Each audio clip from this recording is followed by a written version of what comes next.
let's talk about Jim Jordan, possible speaker to be. I could hear a lot in the coverage how much the anchor does not want Jim Jordan. I remember when they were talking about both of them, you can hear in their language and their adjectives they use to describe Scalia versus the adjective they use to describe Jim Jordan. There's a push for them not to pick Jim Jordan, but they eventually do. So let's listen here. It's important just for the world to show that our democracy is working, that it's thriving. I think what Matt Gaetz and these 7 nihilists did was a total disgrace. 4% of the conference overturned the will of 96% of the conference to fire a speaker for what? Doing his job. If Matt Gaetz had his way, we would be not only in a dysfunctional Congress right now, but we'd be in a government shutdown. So I think it's disgraceful what these people did. No, so I'll let you take it from there. So Paul Ryan. Now we have to understand, Paul Ryan left for precisely people like this. Paul Ryan is an institutionalist. So let's listen to what Matt Gaetz have to say about Ryan this. Actually threw me off the budget committee when he was speaker because I had the audacity to want a budget that balanced. I was for the Trump tax cuts, but I do not believe that we should have been deficit spending for those tax cuts. I believed in reductions in federal spending to offset those tax cuts. Paul Ryan didn't agree with that, and so he literally threw me off the budget committee for wanting a balanced budget. Paul Ryan also was a failed speaker in a lot of ways and probably has great empathy and great connection to Kevin McCarthy, and that they share that commonality. But certainly what we've tried to do hasn't been a path to government shutdowns. I just believe in single subject spending bills. The way to fund the government isn't the way Paul Ryan did it through omnibus and continuing resolution. The way to fund the government is to say, this is our bill for the military. This is our bill for veterans. This is our Department of State, our Department of Agriculture. And that way you can actually have amendments that target specific programs that are no longer doing good for the American people. In the absence of the process I am pushing, we will never have the ability to reduce spending. And it's one of the reasons why Paul Ryan himself failed at reducing spending. I'm Paul trying Ryan to figure out. ran this place for years, and our deficits and debts grew during that time. And let's not. So I'm not watching the whole video. I just wanted you to hear that part because this is ramping up to Jim Jordan here. I kind of want to do this in chronological order, but here's a breaking news tweet, and this is from yesterday. I almost went live yesterday to cover all of this, all these stories, not just this. And here is this one. This is from the African reporter Simon Atebe. Breaking your reaction. Jim Jordan has just been nominated for Speaker of the House. So this is yesterday. And of course, here goes Liz Cheney. Now, Liz Cheney, people like Matt Gaetz would call her a rhino. So let's listen to what she says. Jim Jordan was involved in Trump's conspiracy to steal the election and seize power. He urged that Pence refuse to count lawful electoral votes. If ours nominate Jim Jordan to be speaker, they will be abandoning the Constitution. They will lose the House majority, and they'll deserve to. That's Liz Cheney's reaction to this. We're ramping up here. Just follow me here. Here goes propagandist Rachel Maddow covering the possibility of Jim Jordan, or talking about Jim Jordan. Let's listen. Did you talk to the former president that day? I've talked to the former president umpteen times, thousands. I mean not thousands. On January 6th. Countless times. No, I mean on January 6th, Congressman. Yes, I've talked to the president. I've talked to the president so many. I can't remember all the days I've talked to him. On January 6th, did you speak with him before, during, or after the Capitol was attacked? I'd have to go. I spoke with him that day after. I think after. I don't know if I spoke with him in the morning or not. I just don't know. I'd have to go back and I don't know that when those conversations happened. But so the answer is what? The answer is yes. This is her whole spiel. This is her whole thing. That was a perfect video for what she does. There's not. They don't outwardly say things explicitly all the time. They just play him stumbling over his words, and then she'll come in. And it's for the audience to make up the rest of that, whatever your imagination is. But Just find it funny. I used to watch this person all the time, so I know her back and forth in her style here. Those bumbling answers to straightforward questions. Those answers were the closest we have had to an admission from Republican Congressman Jim Jordan that he did speak with President Trump the day Trump supporters were attacking the U.S. Capitol to try to stop the certification of the election. Well, now, thanks to a scoop from Politico.com, we know that the congressman and President Trump did speak that day multiple times. Congressman Jordan now admitting, quote, look, I definitely spoke to the president that day. I don't recall. I know it was more than once. I just don't recall the times. Speaking to somebody on the phone on a particular day in January is some sort of hurdle we need to cross, I guess, for him to be speaker. This is how the conservatives view Liz Cheney chiming in. If Liz Cheney is so upset about Jim Jordan for speaker, then he is definitely the right choice. Like, she's not helping the situation by coming out and saying anything. She's not. And she says it there. I'm going to play that one in just a second. Okay, there. I was making sure I had the other one. So let's listen to what she says about Jim Jordan. Then I have some other videos on Jim Jordan. Jim Jordan knew more about what Donald Trump had planned for January 6th than any other member of the House of Representatives. Jim Jordan was involved, was part of the conspiracy in which Donald Trump was engaged as he attempted to overturn the election. Jim Jordan, if you think about the extent to which people have now said, well, it was Speaker Pelosi's fault that Donald Trump's mob invaded the Capitol, that, you know, the security wasn't sufficient enough.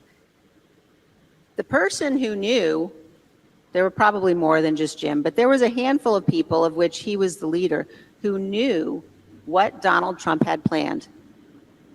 Now, somebody needs to ask Jim Jordan, why didn't you report to the Capitol Police what you knew Donald Trump had planned? You were in those meetings at the White House. This is what they're leaning on. And the fact that he is the head of the committee that's impeaching, having an impeachment inquiry.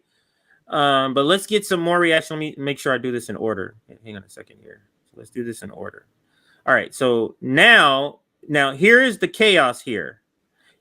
So this is right after he won. So I'm trying to do this in order. It's kind of the stuff before when it just talk. Now, after Scalise drops out, and now they go back to conference and see who they want to nominate again. Here is the news, and here is Manu Raju. I think that's how you say his name. Let's listen. Yeah, not good news for Jim Jordan here. He had hoped to get 217 votes to try to show that he can actually get the support to be the next Speaker of the House. He was short of that. In fact, we were told that the vote was 152 to 55. He basically, the second question here was how many people would actually vote for him on the floor. He lost 55 votes. I'm going to ask Congressman Kevin Hern here right now. Oh, here's the Speaker, Kevin McCarthy. Mr. McCarthy, yes. Can Jim Jordan continue to run here? Yes. But he only got 152 votes. Yeah, but he'll get there. I don't see a problem with him not getting there. I think look, people have been here a long time. We've now elected a speaker designee. I think people go home, be with their family, come back, and he can be able to talk to those that doesn't. And I think we'll be able to get there. What makes you so confident? I mean, that's more than 50 votes. What is he going to have to do? Because I've been through this many times. I see where we're at. I see where the conference is. I mean, Steve only had 110. 155 is a lot more than 110. You notice that? He got that in there. Because, again, now a lot of you may not have been watching this coverage, but I've been kind of curious about this coverage. Steve Scalise, when they were reporting when Steve Scalise won over Jim Jordan, Steve Scalise was at 113. And the way they were describing 113 was different than how they're describing what Jim Jordan is getting, and it's more. It's a clear indication they really don't want Jim Jordan, and it's because of Ukraine funding. It's because of Ukraine funding. The corporate media is participating in acting like Jim Jordan has no shot and it's already over for him. When Steve Scalise was in a worse position, and that's not the framing they were giving. Kevin McCarthy brings that up here. So let's listen. Only had 110. 155 is a lot more than 110. You know, if Steve he thought he was going to start 150. That's why I thought that had a challenge. So he's a much stronger position. Look, I came in. What did I have? 180 some. You know, we had struggles. 88. So I think that was more than what did Paul have? Paul had a little less than that or something. Pelosi had less around time. So I see it coming to fruition. Why do you think members have so many reservations? 55 members have so many reservations of Jim Jordan right now. I don't know so much of it as Jim. You see? They're trying to paint that picture. This is a joke. Jim Jordan's not great. Don't get me wrong. I'm just saying he's not any worse or better than any other GOP candidate except for Ukraine, and they don't want that. Jordan, as it is maybe with the 8 who 4% caused this whole problem, and all the Democrats. I think that's more the reservation. People just don't feel like they should have new leadership. That's why. Well, I don't think about new leadership. I just think they saw 8 people work with all the Democrats to disrupt the country, and I think that's a real problem that people have. How do you get past that? How do you get past that? I mean, it's not easy. I mean, it's a tough job. Will you be making 55 members vote for Jordan on the floor, or would you be? No, I think given the time, they probably have some more questions. Things moving fast, so it gives the speaker designee time to sit down and talk to them, earn their vote. I think that'll time to get rounds to get past 20. I don't think it'll take 15 rounds. I think we'll be able to get on the first one. But Congress cannot do anything at the moment. Everything is stalled. Is it time to make clear that Patrick McHenry has more power, give him more power, the interim speaker, in order to allow legislation to advance? Should the House do something about that? Well, I always believed he did. Unfortunately, when all the Democrats got together with 8 Republicans and stopped it, the first thing they did was try to go to the Parles and say that that position didn't have any power. So the point that's being made is that this is the breaking news that's coming out of the conference, and CNN is trying to cultivate a narrative already, like right out of the gate, that he has no shot because they really don't want him. Here's another person, part of the establishment, but he plays the outside game where I'm just a regular guy who likes who's a little bit left, and I pretend to be a lefty until shit hits the fan.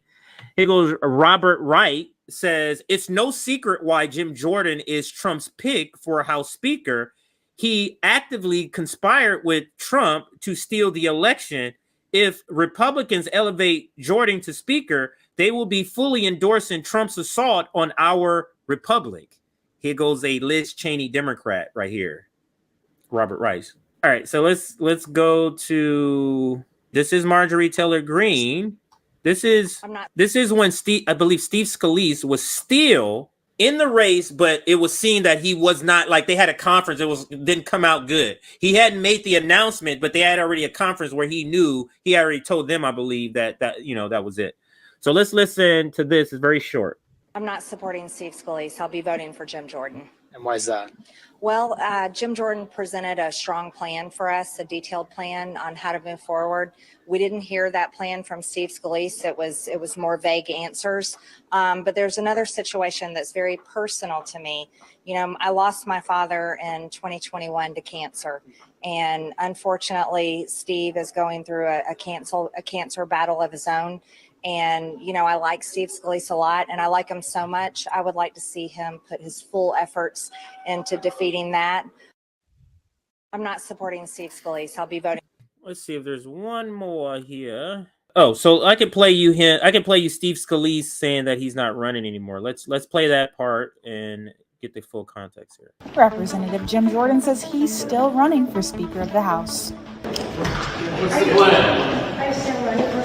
Yeah. This comes one day after House Majority Leader Steve Scalise bowed out of the race after being unable to secure the votes needed for the position. It's unclear whether Jordan will be able to secure the nomination for Speaker. Representative Jim Jordan says he... All right. I think I've gotten all the ones I wanted to show before I went here. Here is, I think her name is Nancy something. They'll say her name in just a second. Let's listen. Mace, you endorsed Mace, that's Jim it. Jordan, so I'm assuming you voted for Jim Jordan today. If the vote for Speaker were today, would you vote for Steve Scalise? I would not. I plan on voting for Jim Jordan on the floor. I've been very vocal about this over the last couple of days. I personally cannot, in good conscience, vote for someone who attended a white supremacist conference and compared himself to David Duke. I would be doing an enormous disservice to the voters that I represent in South Carolina if I were. So she has an election coming up, and she's just using this because if you think these people give a damn about somebody being a part of the KKK, they don't. They don't. So she's just using this as a reason. She prefers Jim. Maybe he aligns with her politics, especially during the primary. She has to win the primary first.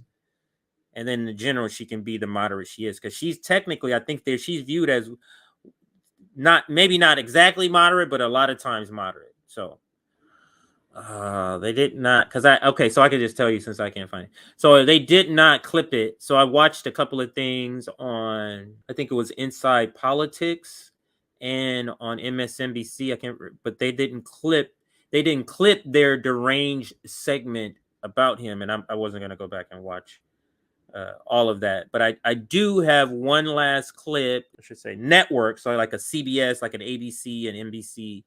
I also want to include their clip. And they tend to keep it very short and simple with the less detail. So let's listen to this before we close it. House Republicans chose Ohio Congressman Jim Jordan to be their nominee for Speaker in a secret ballot vote on Friday.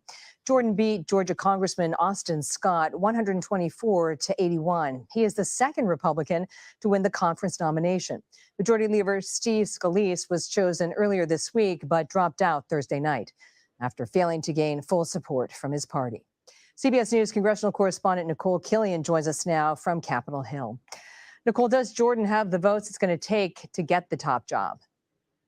Well, that's really the question for anyone who tries to get the gavel. I mean, obviously, if Jordan had the votes, we would have seen perhaps a vote on the House floor tonight. But instead, he is going to use this time to take the weekend to try to shore up support. I mean, as you mentioned, that tally, at least on the first ballot, was 124-81. He picked up some more votes in the second ballot, but he's still more than 50 votes short of what he needs. So the hope is that he can kind of get people to coalesce around him, make calls, reach out to members. But there are still a significant number who aren't willing to back him. In fact, just late this evening, Congresswoman Victoria Spartz of Indiana said she's actually rescinding her support for Jim Jordan. So those are the kinds of hurdles he's going to have to face going into next week if he wants to clinch the gavel. Nicole Killian, thank you for that breaking news update on Capitol Hill. So there you go. That's a good way to close this segment. So